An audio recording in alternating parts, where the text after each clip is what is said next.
is up, you far out interdimensional beings? Thank you for being here. Today we're going over decentralized social, which is called Deso. And basically, this is a company that is trying to take over Facebook. We've seen some projects in the past in the history of cryptocurrency that kind of mimic Facebook or utilize Facebook from a decentralized aspect, like Mass Network. I remember I went over Mass Network a few months ago, and just that whole like decentralized internet kind of vibe decentralized social has. And so what they are is that they're a decentralized social media blockchain, right? They run off their own blockchain, and they're going to have a social media platform that is decentralized, and it's open to everyone.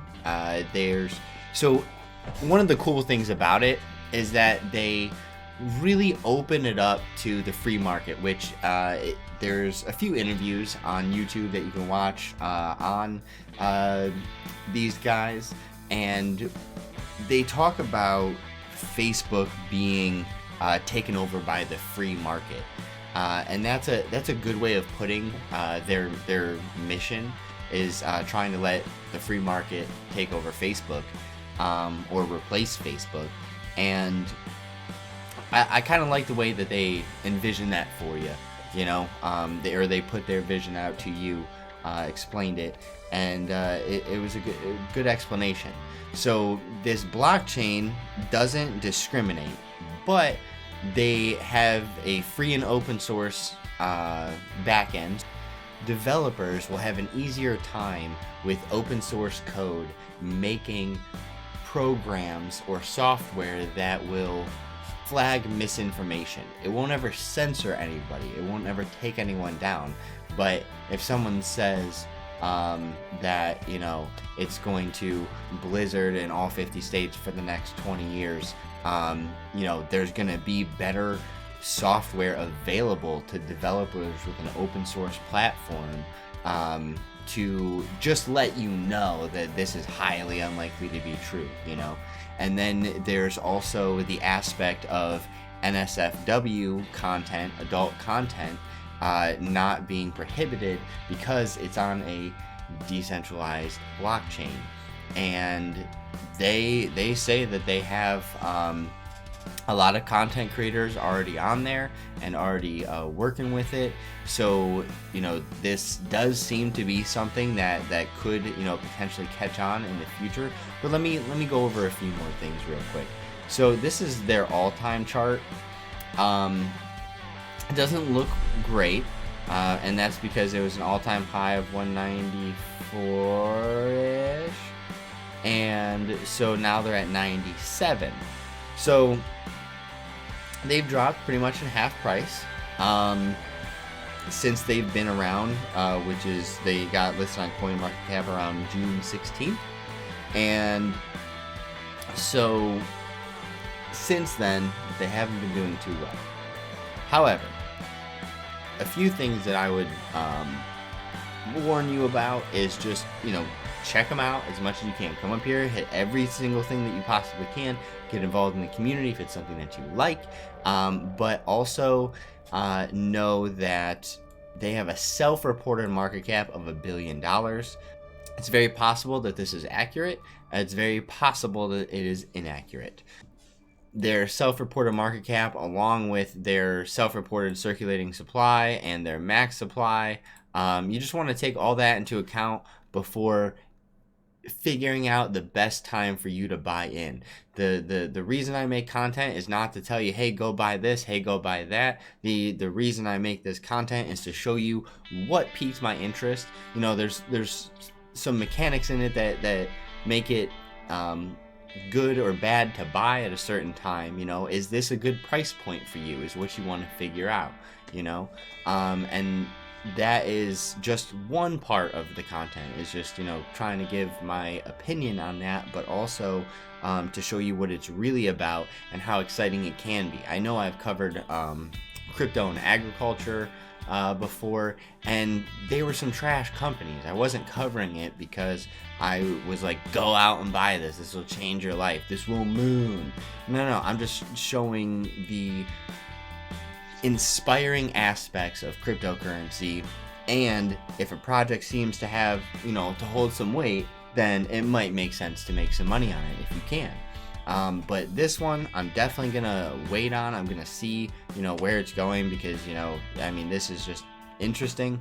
But I also think that they have a pretty well designed website and team, so we're gonna check that out really quick. And basically, this is their website. Just a quick scroll through it. They go over their vision. They go over the dApps that they have. They go over charity stuff as well. But they're 100% open source and 100% on-chain open data. So that goes back to the benefits I was discussing earlier. And then their on-chain features are obviously the profile, the profile picture, the posts, the making posts. But you'll have social NFTs, which would essentially be your posts, and social tokens in a very similar way to Nafter, if you've seen my video on Nafter. And then they say much more. And and social tipping, so you can tip your influencers, which is a feature of Nafter as well. Buy and sell it. They go into their tokenomics. Again, this is for you to see if you are interested in it. But that's their website. It looks well put together, but that is definitely no indicating factor of whether or not a company itself is good. But so you go over to their white paper, and basically I just want to focus on a few things. So they have a huge vision to scale this to something that, of the likes of Facebook, and you have to have your own node, which we'll get to in a second. So now everybody that uses the Deso blockchain and has their own social profile will have their own coin. So there will be a Elon Musk coin, and all of these, I don't know any of these people, but is essentially Craig coin, and each content creator will have their own coin, and you'll be able to follow them and buy and tip those content creators. Another thing I wanted to focus on with Deso is that they are giving new NFT use cases. This isn't necessarily specific to Deso, but collectible ticket stubs, which is pretty cool. That will, help commemorate the event that you went to, and it'll probably have like some sort of highlight of it as well, I could imagine. Physical memorabilia, exclusive experiences. You can imagine that as like, buying a ticket to the Marshmello concert in Fortnite. Exclusive unlockable digital content like certain NFTs or certain rare NFTs.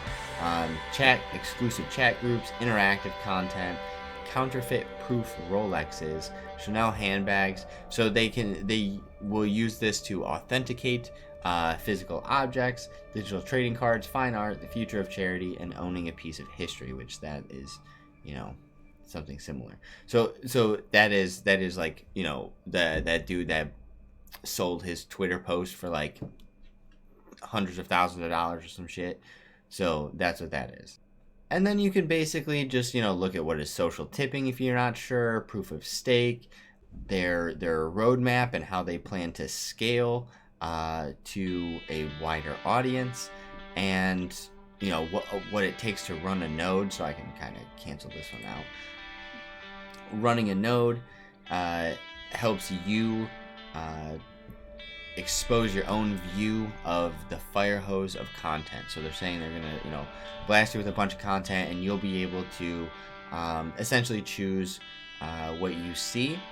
So when you run your own node, you have full control to surface whatever content speaks to you. So there's that, and then I think there's some other benefits to running a node. They compare it to Reddit pioneered the concept of subreddit, but the problem with the subreddit is that every time one is created, it has to solve a chicken and the egg problem with regard to its content. If nobody is posting, then the subreddit has no content, but without content, nobody will start posting. Deso basically takes the subreddit concept to the next level by solving the content part of the equation for everyone. When you run a node, you don't need to bootstrap content because you have full access to the Deso content. All you need to do is curate it in some interesting way, and you'll have created value to anyone who visits your node. So that is a real step up from the way we do social media right now. And I think that that's going to be a big player in their success. And I think that hopefully I'm going to try. I mean, I always try to get into, mining projects and stuff, but I think that this is a good one to look into. I think I want to look into that. We'll see. So there's obviously a lot to unpack here. Feel free to go in there and learn this yourself if you have any interest in running a Deso node yourself. But another thing I want to say or share is that their social media following is rather small. They do have a Reddit, and they also have a Twitter, but it only has 6,671 followers, and they also have a Discord as well. They're real new, and that's kind of why I'm a little bit skeptical of the self-reported 1 billion mark over here, market cap. But I do have, a promising outlook for this. I think that it has a great potential to be something. I think there might be a few things that I'm going to wait to see if they pan out or not. But I'm definitely interested and going to look further into that node. And I will do another follow-up video if I end up getting to that. That's Deso, Decentralized Social. And it's going for $97.71. Let me know in the comment section below if there's something that I missed, if there's other questions you have. If you don't like Decentralized Social, you think there's another project that's better, let me know in the comment section below, and I will definitely be having a conversation with you. So, alright, that's it. Thanks for being here. Peace.